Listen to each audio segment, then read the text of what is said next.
This is Ron Higgins with the Shreveport-Bossier Journal and theronhiggins.com. I'm here at the Pete Maravich Assembly Center. I'm old school. I want to say LSU Assembly Center. Pete Maravich Assembly Center. LSU beat a ranked team tonight. Beat Ole Miss, ranked number 22, the AP, beat them 89-80. Kind of chased him most of the first half. Got him, kind of passed him late in the first half. Came out the second half and played really well. Should have been Ole Miss been ranked 22nd. I guess they had to rank somebody. Honestly, they beat Memphis, they beat North Carolina State, beat Florida pretty bad. That really, you know, they had a nice record. I mean, they only lost one game before tonight, but still, as far as ranked teams go, it was a weak ranked team, but a ranked team nonetheless. And listen, for this LSU basketball team, considering coming out of non-conference play, you still kind of thought this team would probably really have to huff and puff to get to 6 conference wins, honestly. Just didn't look good. But that all changed when Jalen Cook showed up. You know, he became eligible. No thanks to the NCAA doofuses. Had to have a federal judge rule against the NCAA to get all the people who had waivers eligible. And thank goodness Jalen Cook got eligible, because he's been the absolute power source of this basketball team. Kind of puts everybody in the right places, calms them down. Yeah, he shoots an occasional 25-foot shot that you don't know why he did it, but most of the time he's under control. He runs the offense. And they actually run offense. It's one thing that they've always tried to do this year, even the games that didn't play well. They've tried to run plays, and they do a pretty good job of it, actually. And when they, you know, when they avoid long stretches of nothing, and when they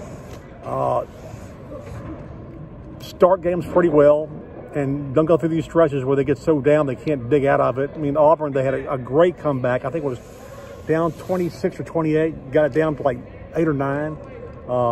And that kind of really, that happened this past weekend. That was kind of the, you know, the genesis of tonight's game. And Matt McMahon talked about how well the team practiced the past couple of days, and it really kind of showed tonight. There really weren't any dips tonight. They really weren't.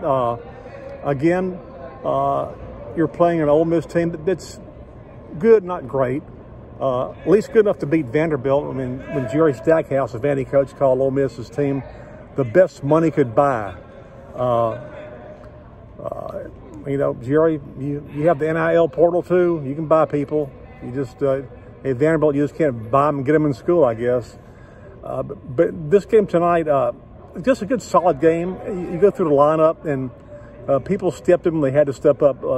Jordan Wright, 27 points.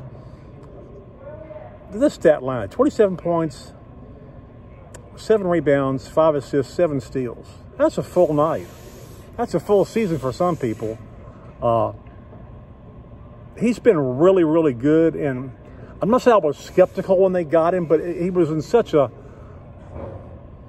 limited role at Vanderbilt. He was like one of the pieces and not the guy. And when he came here, you wondered if he could be the guy. And yes, he can be the guy. Yes, he can. Absolutely, he can be the guy. He's got great floor leadership. He's stroking the 3, which is something at Vanderbilt I don't think he really ever had a chance to do. I mean, you look at Vanderbilt, and there are some games where he was just invisible because other guys shot the ball. And I mean, a lot of times when that happens, you try to do other things to help your team, but, you know, you kind of get lost in the shuffle. Here, he's been tremendous all season. A great pickup from Matt McMahon. Just a really good pickup. And you keep him with Jalen Cook, who they got eligible. They got Will Baker from Nevada, big center who 9 points, 8 rebounds. He's you know, he fills the bill. Hunter Dean off the bench from George Washington. I think he's from Mandeville. You know, Tyrell Ward was tremendous tonight. Came off the bench. He hit 3 or 4 threes, 3 threes in a row. Kind of broke the game open in the second half. I mean, this is it kind of gives you, if you're an LSU fan, gives you hope. I mean, which is something you really didn't have when when you saw Nichols friggin' State beat LSU early in the year, you just thought, my God, is this going to happen again? But this team has worked. It's worked hard. It's gotten better. And I mean, we'll see where it goes from here. I mean, there's a long way to go in the SEC race. Long way to go. And they got Texas A&M Saturday. Of course, LSU beat A&M. Just last Saturday, a couple of Saturdays ago, and the A&M beat Kentucky last weekend. So, I mean, this is a rubber match for A&M. They want revenge. It's a 3 o'clock game on Saturday. And then we'll see where we go from there. LSU will end the month of January on the road at Georgia and at Alabama, 2 tough places. Georgia's played really well this year with Mike White. Alabama's done okay, when Nate Oates is not shoving the player. It's amazing what some coaches can get away with on the floor and then apologize later. I'm sorry I shoved your player in the chest backwards, angrily, and looking at him angrily. But I apologize, so it's all okay. So I won't get suspended or anything. I guess it's all about the delivery of the apology. And so they could end this month on a really good note, which is, again, for a team that you thought coming out of non-conference that they got to 6 non-conference, 6 or 7 would be pretty good. Right now they're halfway to 6, and we'll see where it goes from here. Kudos to Matt McMahon. He's got a team that kind of plays within itself. It doesn't do anything really crazy. It runs offensive plays, which is something that's kind of been hit or miss the past several years with LSU. Even as fun as Will Wade's teams were, you never knew if there was really an offense going on out there, but just a bunch of guys running around and scoring, because they had a lot of good individual talent. But credit Matt McMahon for in his second year, kind of getting better talent, really more veteran talent, got battle-tested SEC talent in some cases, and doing a pretty good job so far. We'll see what happens from here. It's a long way to go, like I said.